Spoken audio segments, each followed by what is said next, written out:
Binuksan na ang kauna-unahang drug treatment at rehabilitation facility sa Valenzuela City. Dahil dito, hindi malayong maideklara ang Valenzuela bilang kauna-unahang drug-cleared city sa NCR. Si Bernard Ferrer sa report.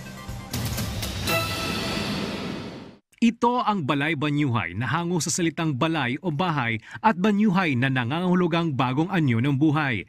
Isang 5-story drug rehabilitation center dito sa Valenzuela City na nakatanggap ng akreditasyon mula sa Department of Health bilang freestanding residential with outpatient service capability.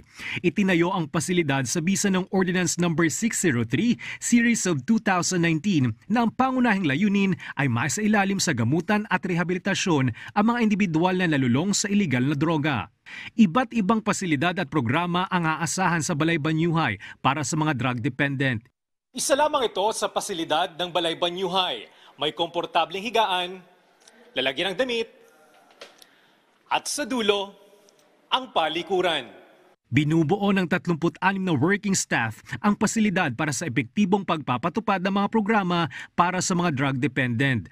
6 na buwan hanggang 1 taon ang posibleng itagal ng rehabilitasyon. Pag kayo indigent ay libre na kaagad. Malaking bagay na ho at katipiran para ho sa kanilang pamilya ito. Pangalawa po, ang aftercare program natin for 18 months mamonitor po ng lokal ng pamahalaan kanilang progress. Naniniwala si Senador De La Rosa na malaki ang may tutulong ng pasilidad sa tuluyang pagbabago ng mga nalulong sa iligal na droga.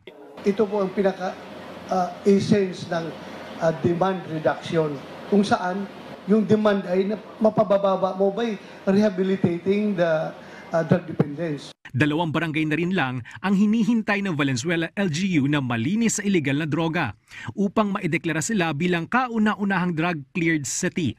At posible nila itong maabot sa pamamagitan ng bagong drug treatment and rehabilitation center sa lungsod.